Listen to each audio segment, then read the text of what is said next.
I'm award-winning journalist Dave Silverbrand. You know, the great events of our time have been recorded by the great broadcasters, men like Walter Cronkite and Edward R. Murrow. And it's every broadcast journalist's dream to be venerated with these great voices, to be remembered for something wonderful, something beyond the ordinary. But frankly, as I look back at my body of work over the past year or so, I haven't seen a heck of a lot. I mean, first of all, there was the time I got thrown out of a Kid Rock concert. And then, of course, there was the famous chest waxing with my initial. Ah! How long is this going to last? And so I've come here to the woods of the Northwest to make my mark in broadcast history, to tell the story of a small town under siege. This is my story.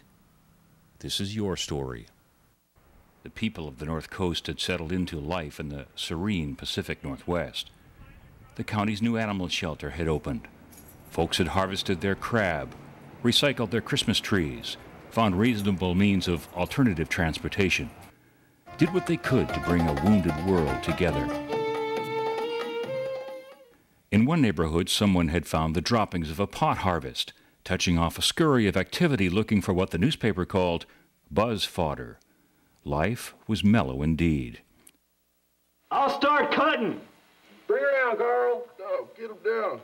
I'm Equinox. This is my sister tree, Luna. You can't harm her. I don't care if it's Madonna. You're my way, and it's coming down. What, man? I'm touching. You clear-cut old-growth forests, you fouled our streams, and you've killed our fish. You've driven away our owls and our murrelets, but you won't drive me away. No, we're here. Solidarity, man. What the hell are you talking about? Listen, Scarecrow, why don't you go bird watching somewhere else? I've got work to do. Yeah, dude, you're the Scarecrow. I ain't moving until this harvest season is over. That's right, man.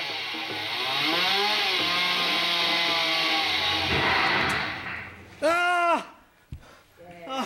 What is it, honey? Oh my gosh, you're soaking in sweat. It's that dream again. You mean the one where I shaved my head? No, the other dream. Not the tree, again. Yeah, that one. I'm in the grove, and I come upon the redwood mark to come down.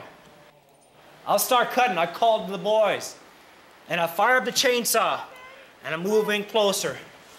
Suddenly, this gangly kid comes out of nowhere, and he wraps his arms around the tree. He's got green paint on his face and a branch sticking out of his hair, and he smells like he ain't had a bath in weeks. Then I shut down the chainsaw and tell him to get the hell out of the way. I've got work to do. You're the Scarecrow. I ain't moving until this harvest season is over. That's right, man. He just smiles at me, that snotty, sneering little bastard. He says, I love these trees. I don't want them to be cut down. I say, what the hell are you talking about? Listen, Scarecrow, why don't you go bird watching somewhere else? I've got work to do. And then? He says, I ain't moving till harvest season's over, dude.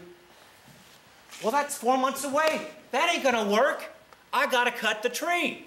Besides, it wouldn't be fair to leave him there with the animals that wash themselves. Honey, I've heard the story 100 times. Get over it.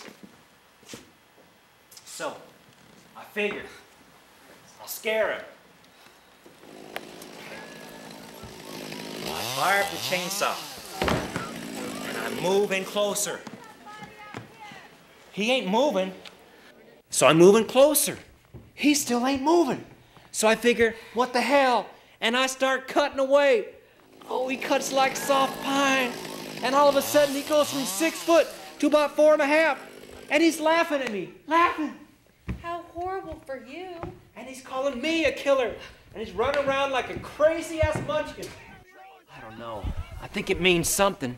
Dreams always do. It just means you're not getting enough sleep. No, honey. It means they've awoken a sleeping giant. I'm tired of watching them whiny little bastards complaining about bullshit. Them little Marin County punks wouldn't know Spotted Owl but shouting their shoulder. They come in here with their freaking granola bars, sipping skunk tea, and telling us how to live our lives. Oh, honey, I think you need a Xanax. You know, maybe you had too much to eat? Them little bastards have turned me into a touchy chainsaw. I can't control myself, and I can't predict what'll happen. You are getting worked up over nothing. The law's on your side. The law? Them kids know nothing about the law. They create their own laws.